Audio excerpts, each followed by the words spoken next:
ایک دفعہ ایک فوجی ایک چھوٹے شہر سے گزر رہا تھا۔ رات ہو گئی تو فوجی کو وہاں رات بسر کرنے کے لیے رکنا پڑا، لیکن بدقسمتی سے شہر میں کسی ہوٹل میں کمرہ خالی نہیں تھا۔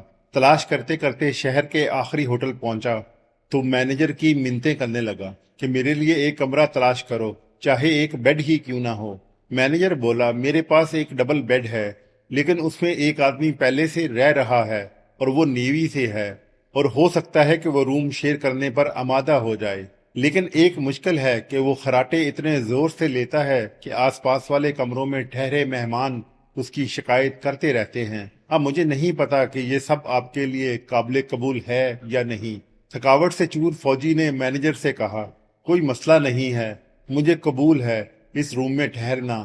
اگلی صبح وہ فوجی ناشتے کی میز پر جب آیا تو اس کی آنکھیں چمک رہی تھی اور وہ بہت تر و تازہ محسوس ہو رہا تھا۔ مینیجر کافی متاثر ہوا اور پوچھا کہ لگتا ہے نیوی والے کے خراٹوں سے آپ کو کوئی مسئلہ نہیں ہے۔ فوجی بولا، نہیں، میں نے اسے جلد ہی خاموش کروا دیا تھا۔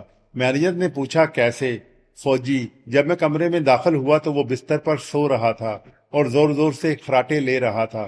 میں بستر پر چڑھا، اس کے گالوں پر ایک زوردار تھپڑ مارا، وہ ہڑبڑا کر جاگا تو میں نے کہا، گڈ نائٹ بیوٹیفل، اور پھر وہ ساری رات بستر پر بیٹھا مجھے دیکھتا رہا۔